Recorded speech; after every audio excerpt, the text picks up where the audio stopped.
Welcome to my channel. I am Tammy Talks. We're here today to talk Queen Sugar and our kind of people from last night. So I'm going to combine these two recaps into one video just because I think it'd be a lot easier. I'll put a timestamp where our kind of people starts so that if you're just here for that, you can go ahead and skip on through. Other than that, let's get started, y'all. So a huge thank you to everybody before we get started for real. Thank you to everybody that has been subscribing. I'm coming back every week for videos or every video for, a new video. Thanks to subscribers, for the commenters, the sharers, the reposters, all that good stuff. If you have not already subscribed to my channel, please go ahead and do so. It take you like a couple seconds. Trying to get to 500 by the end of the month. We're super close. But please go ahead and subscribe and let's get started, y'all. So I didn't take notes last night because I was not going to review Queen Sugar. Or our kind of people, actually. I wasn't going to review them, wasn't going to recap them, but enough happened in the episode that I was like, yeah, I need to go ahead and talk about these. So let's get started with Queen Sugar. This is Queen Sugar season 6, episode 6 of Maybe or Maybe Just Stay There. So only a few major things happened. I don't want to do a play for play with these shows because so much happens throughout the course of every episode that it kind of feels like just regurgitating the script. But let's talk Nova. So Nova gets home after hanging out with Charlie and Aunt Vi. They had like a little spa girls day where they were painting their nails and doing their toes and having champagne, just, girl talk. She gets home, she lays down in bed. All of a sudden the screen blacks out. And then we hear a door being broken down. And it looks like the damn SWAT team, all of Louisiana SWAT, is there. They're busting in her bedroom. They have the guns drawn on her. And they're telling her that they got a tip that she has illegal narcotics in her house. Is that what a no-knock warrant is? Is that what a no-knock warrant is? It was triggering to see, for sure. Very triggering to see. And I feel like that's kind of how Breonna Taylor got stormed in her apartment, but those cops came in shooting. It was hard to watch. Gotta admit, it was very hard to watch. But they take her, they're going through her house. They're pulling everything out of her drawers, looking for these illegal narcotics that she has. I was like, damn, Nova did used to sell weed. So I was hoping they did not find that. But they take her and they rush her out the house, and they're asking her, how can you afford this house, this expensive house? How long have you been there? And we find out Nola moved. Did we notice she moved? I don't remember that from last season. But she said she's only been there 13 months. And she said that she makes money. She can afford it because, she is a freelance writer. She has speaking engagements. She has her book tour. She has her book sales. And she starts rattling off all these different ways that she makes money. And they were like, oh, yeah, you're a professional shit talker. So they end up having her sit down on the porch. Neighbor, who's played by McKinley Freeman, who I still don't trust. I still don't trust him, y'all. And I know that he has kind of sort of somewhat proven himself this episode, but I still do not trust that man. So we have McKinley Freeman, neighbor guy, who comes over and he's like, what's going on? Because he sees, the police out there. And the police like kind of turn their guns out on him. So then everybody in the community that's walking by pulls out their cell phones and start recording. Let's record.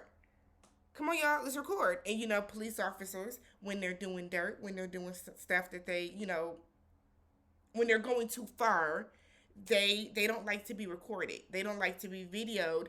They don't want any chance that there's any evidence that they did more than they were supposed to.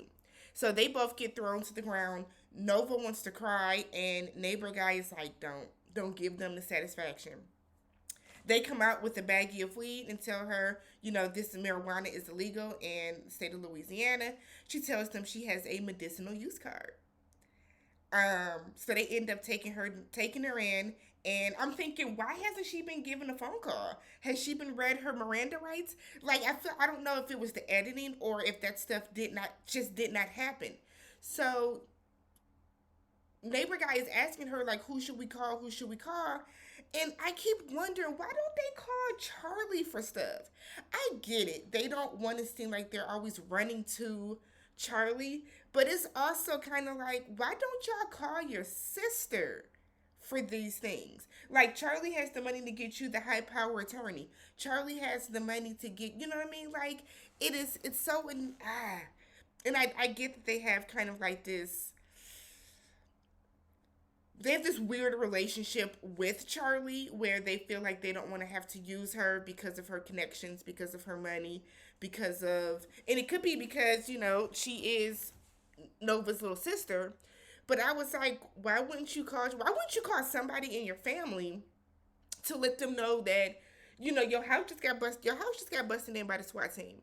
So we see Nova is sitting in the interrogation room, and she's praying, and she's asking God to cover her, because as we know, and as Nova has written about, so many people do die mysteriously. So many people do die mysteriously in police stations when they're in custody.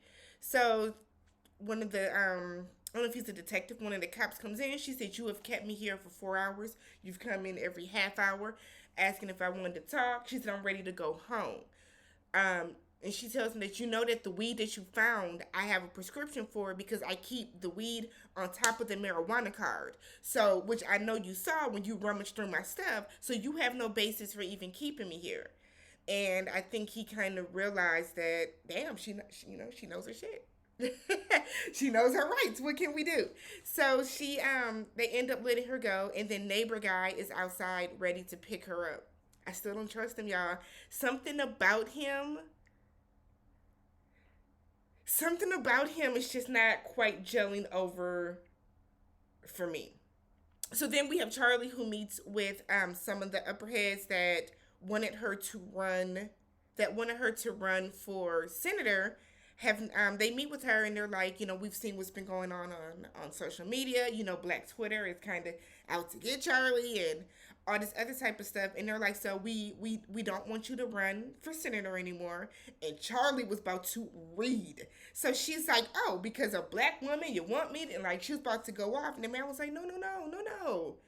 We want you to run for Congress. And I was like, Congress? Okay, Charlie. So Charlie ends up talking to Davis about how she wants him to come for a weekend for a visit. He said he's so busy. He is the head coach of a women's basketball team out there. I'm assuming it's like WNBA. So he's not able to, but she said that she would come out to visit, and she meets with Micah, and she kind of runs it by him and asks how would he feel about that. She would have to spend more time in California, so I'm assuming she's running for running for Congress in California, which I thought was interesting because she now lives in Louisiana, unless she just has to go out there for more meetings and stuff like that. So that's kind of like Charlie's whole plight, and that was a result of like the Gayle King interview, which was kind of boom, right? So then let's move over to RalphAngel. So RalphAngel and Darla are on this expensive ass baby moon that they cannot afford, and RalphAngel, like, it looks expensive as fuck. It looks expensive. So while RalphAngel is out there, they're relaxing by the pool, and Darla wants to tell him that, that she got this money out, that she got the money from her parents. She sees in RalphAngel something in his face that is just not the right time to say it. And she doesn't want to kill the vibe. She doesn't want to ruin the mood. So she waits to say it. So RalphAngel goes in to get her a snack. And when he gets in there, he gets a call from Hollywood that said, your boy Theo just got arrested. And he named you. So now the police have come sniffing around, looking for you because he said that he met you over at my spot. So Hollywood is like, this is not, Hollywood is like, this ain't what this is gonna be. That's not the purpose of the real spot. Why did he name you? So like Hollywood is going in. And RalphAngel is like, I did some work for him. So Hollywood already knows what work means. So Hollywood is pissed and he's just like, you need to come and handle this shit. Don't bring this around my spot. Don't bring this around the family. And RalphAngel is just like, I'll handle it when I get back. And he hangs up. And I'm like, RalphAngel does these harebrained schemes. He doesn't think. He acts off of emotion all the time. I don't understand why RalphAngel quit the nursing home or wherever he was working at. I don't understand that. You do that until the crop comes in. I get that was just like your COVID job, but you don't have no money coming in. And you have a farm. So it's either the crop does good or the crop does not. There's no in between. So he ends up having to tell Darla that he lied to her, that he moved some stuff around, and that was how he got the money. And Darla's pissed. She's pregnant. This is what she warned him about. She had the money that they needed, or she had access to the money that they needed to get caught up on bills. She told RalphAngel not to pay for this expensive ass baby moon. And it's like, she doesn't want to have to live in fear. She doesn't want to have to live that life where now they're worried that every time they turn around, the police are going to be there. So they get a knock on the door and they both freeze because it's like, oh shit. And they're worried that it's the police coming when it's like their DoorDash. And like Darla asked RalphAngel, is this how it's going to be? Are we going to constantly live in fear?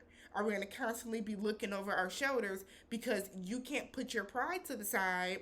You know what I mean? You can't put your pride to the side for once and accept Darla's help. Y'all are married. It's a partnership. So if she got some money that's rightfully hers, it's not like she's asking her parents for a loan.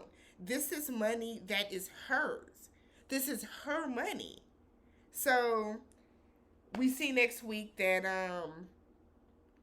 Vi is going to be like begging Sam Landry not to press charges. They got RalphAngel's ass all on the camera. All on the camera. Dumb. He is just such a dumbass. He's a fuck up. And it's unnecessarily. It's just because he has too much pride. And I hate how black TV shows perpetuate this trope that black men don't ever want to take help from, they don't want to accept help from family members. They rather go out and have a life of crime and commit a crime or a felony or a misdemeanor or steal just to, make ends meet, when you could have either told Charlie or told Nova the situation you were having and then paid them back that money when your crop did come in, or you could have accepted the money that your wife has. So then finally we have finally we have Hollywood and Vi and then Paula J. Parker. So Hollywood is out with that little boy getting a haircut. And he drops him off because Hollywood has like stepped in and is taking the role of being his father. So, which is a very slippery slope, but that's what he's doing. So he takes him to get a haircut and then he takes him and drop him back off at the hotel. I just feel like for somebody that is supposed to be in hiding, that little boy is sure out doing a lot of stuff.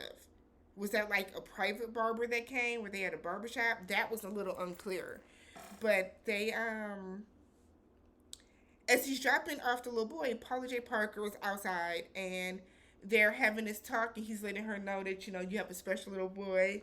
God, my allergies. That you have like a special little boy. Things are going to, pick up well for you. Like, things will be better in the future, is basically what he's saying.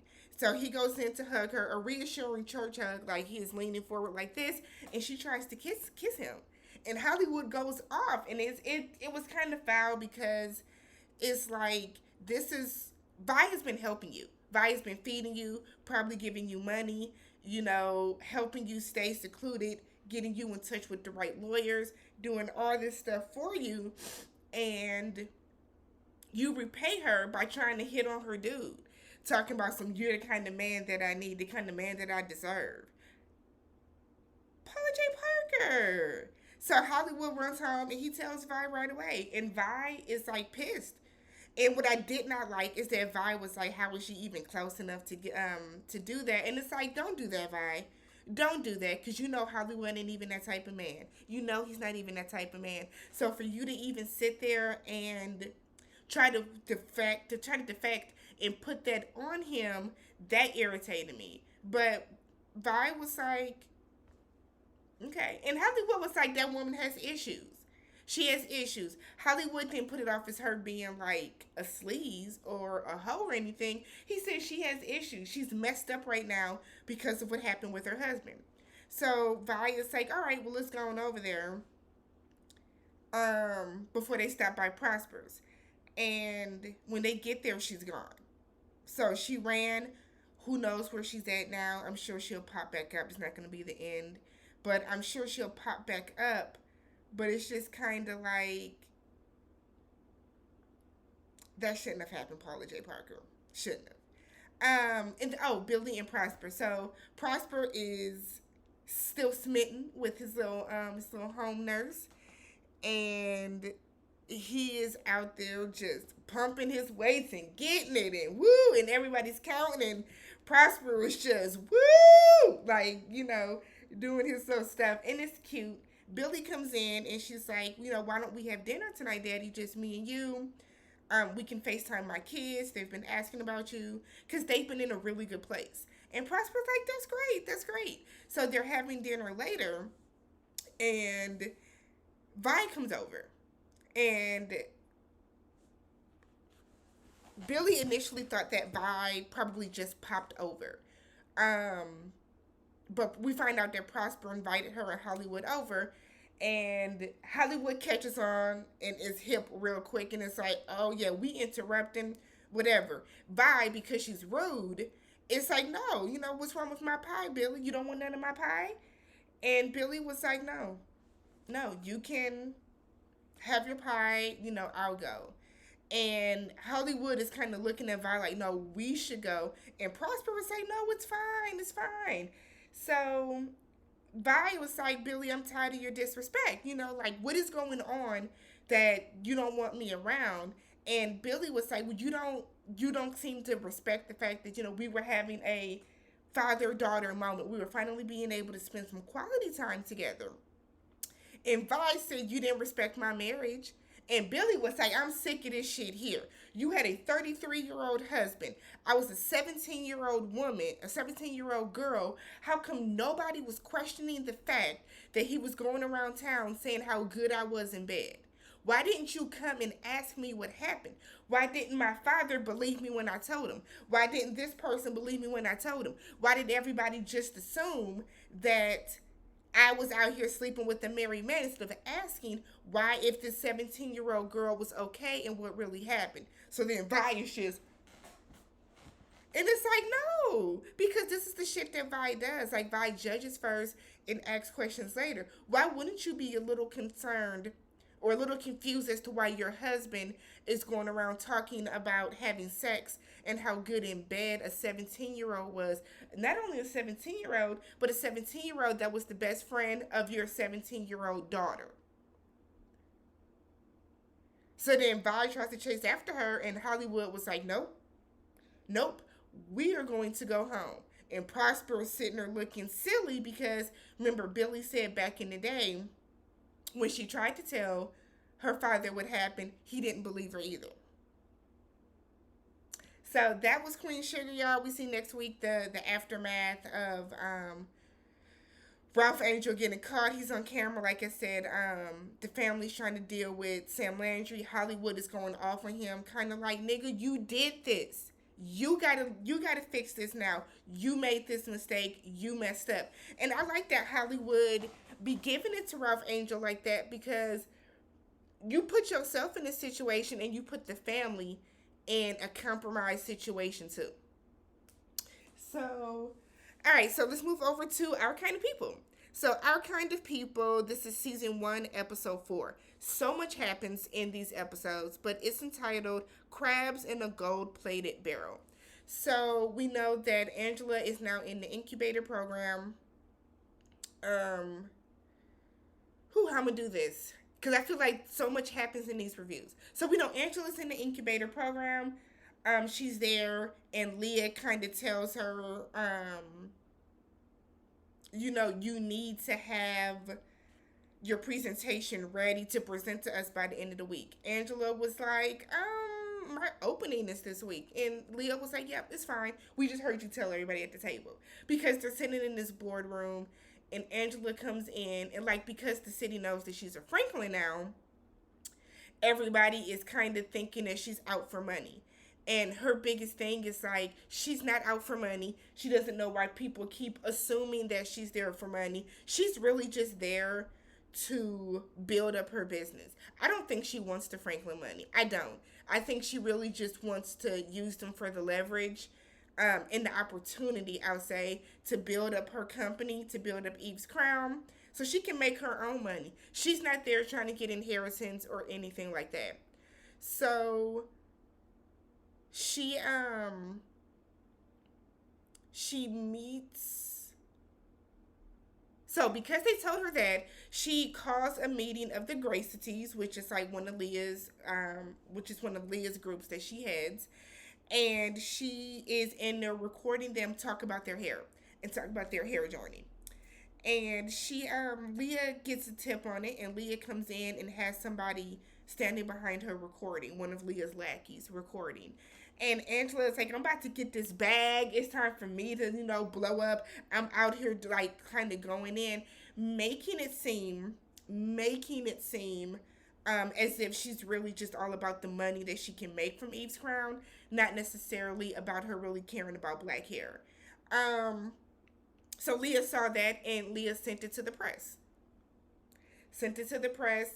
And because the press is buzzing in Oak Bluffs around the Franklin family and Angela specifically, they take the story and they run with it, and it turns into Angela having given a statement to the press before about her opening being that weekend, location, everything like that.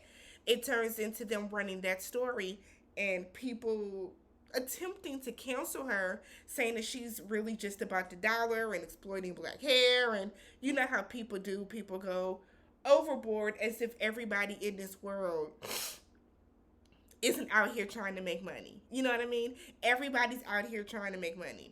Everybody. So the fact that that even turned into a thing, or the fact that whenever we see somebody selling a product, certain people like to act like, oh, it's so crazy that they're out here just for money and not really out here to try to help everybody. And it's like, everybody's out here trying to make money the same way. So sticking with Angela, we see her meet with Tyreek, and he is pulling down the cameras, which I thought was interesting. After his last conversation with Papa Pope, Teddy Franklin, I think he's kind of looking at them a little differently, right? Because we know that he gave we know that he gave Teddy Franklin backdoor access to Leah's house, into her business, which I thought was weird anyways, and kind of suspect, like, and I think he kind of had a change of heart, and that's why he was taking all the cameras down. After his conversation with Teddy from last week, when Teddy kind of alluded to Angela's mother being the help, and how she alluded to her mother being the help, and how he was like, my family was the help too. You know what I mean? So they have this exchange where you can tell that Tariq is kind of like, why didn't you tell me that was your father? And Angela's like, I don't owe you anything. I'm not here for their money. Because Tariq asks her, like, what are you trying to gain from this family? And she's offended. And she's like, I don't know why everybody keeps asking me why I'm here for their money. I don't want their money. And I thought that you would understand that I'm here trying to stand on my own 2 feet, grow my company. I'm not out here trying to get their money, because if I wanted their money, there are other ways I can go about getting their money. You know what I mean? Because I mean, she has the DNA test. She would be entitled to some type of inheritance because she can prove that, that is indeed her father.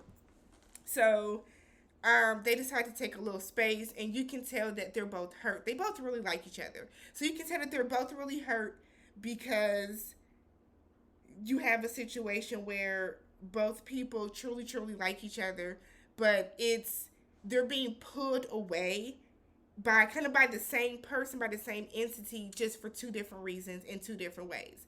So hopefully we see at the end of the episode they get back, in good graces with each other. But he kind of leaves, and Angela's doing some work, and then her Aunt Debbie Morgan comes in and shows her that, she's starting to be canceled and stuff on the internet. So, and they see the video trending, and she goes to Angela, and Angela had to, this is what really got me. Angela was like, "How did you get in my house?" As if she ain't been walking in Angela's house. I'm sorry, Leah was like, "How did you get in my house?" As if she ain't been walking into Angela's house. Girl, she got in because you walked through the door. So Angela kind of tells her, like, "Why do you hate me? Why are you trying to kill my livelihood? Why are you trying to take my business? Why are you doing all this stuff and I'm not doing anything to hurt you or hinder you or keep you from growing as a person or a business?" Which is true. Which is true. She's not. The only thing that Angela has done is backhandedly get her way into the incubator program. So Angela is like, "Well, I'm not trying to hurt you. I'm not trying to do anything like that to you. Your mother broke up my family. Your mother did that. As a product of that, my mom's fragile mind was broken apart, and I'm ashamed of you. And I'm ashamed of what you're doing to this family." And Angela just gets up and leaves, and we see Leah have this look on her face of, "I went too far. I went too far." Because Angela told her, "Why can't we just coexist? I'm not coming after your money. I'm not coming after anything." And I hate that she's saying that Eve broke up that marriage because your father chose to cheat. Your father stepped outside of his marriage. You know what I mean? It's not like you can't make anybody cheat. That's the thing. If somebody steps outside their marriage, they had the responsibility, they had the obligation to stay loyal to their spouse. The other person, if they knew that you were married, yeah, that's foul, but you can't make somebody cheat. You cannot make somebody cheat. So Angela kind of knew that she knows that she's going too hard, and she's only doing that because Teddy is telling her to, you know. So then she comes home and she wants to make her daughter the face of Eve's crown. Nikki is outside with Taylor, and they're talking. Taylor likes Nikki. Taylor likes Nikki, which we can see. And Taylor kind of moves to kiss her, and she keeps telling her she's incredible. You're amazing. You're dope. You're gonna be the face of Eve's crown. You're gonna push forward this movement, and it puts a lot of responsibility onto Nikki unknowingly, that she's not really mentally prepared for, right? So she goes in the house, and we see Lauren come up, and Lauren is saying how she wants to be out, she wants to be in a relationship with Taylor, and all this stuff. And Taylor is like, "That's cool, but you need to be nice to your cousin. She's cool, she's dope." And you can see that Lauren is kind of like, you're doing a lot. Giving Nikki a lot. So they get back together underneath the guise that Lauren starts being nice to Nikki. So Nikki ends up telling Angela she does not want to be the face of Eve's crown. She doesn't want that responsibility. And Angela's okay with it. She's like, I'm not going to force you to do anything, so it's fine. Then we have Alex Newell, who is there, who is the their cousin or something. So he's there for the opening to kind of help her out. Love seeing Alex Newell. He definitely didn't get a fair shake on Glee. But I think he's on Zoe's Extraordinary playlist. And I think he's been kicking ass over there. So good for him. So we get to sticking back with Angela. We get to the night of her premiere because of the cancel situation that's going on. The video that went viral about her, she doesn't have a good showing. And she's nervous about that because she has to put on this presentation for the incubator program and for Angela, and like there's nobody there. So Alex goes up and tells Nikki, we need to have a pretty committee parade. I think that's what he called it, or something like that, which is basically all the drag queens are gonna come in, and they did like a little show, a little dance. It was fly. I mean, it was lit. But Angela gets up and Leah comes in and looks around and kind of smirks because it's pretty empty there. And Angela gets up and she gets on live and she said, you know, if you guys are here because you think there's going to be drama between me and Angela, that's not what it is. I'm here to celebrate hair. I'm here to celebrate what I'm doing. I'm here to promote my business. I'm here to do all this positivity. This is not a night of drama or scandal or anything like that. This is a night of celebration. And I think because she did that, she started to get, you know, like they start to show the ticker of like the live comments and the strength and the hearts and stuff. And people are kind of back on her side because it's like, okay, this is still the same genuine Leah that we were rocking with before. So while they're doing that, the parade of the drag queens comes in. And at the end, her daughter comes in and said that she's now the new face of Eve's Crown. She wants to follow in her grandmother's footsteps and her mother's footsteps.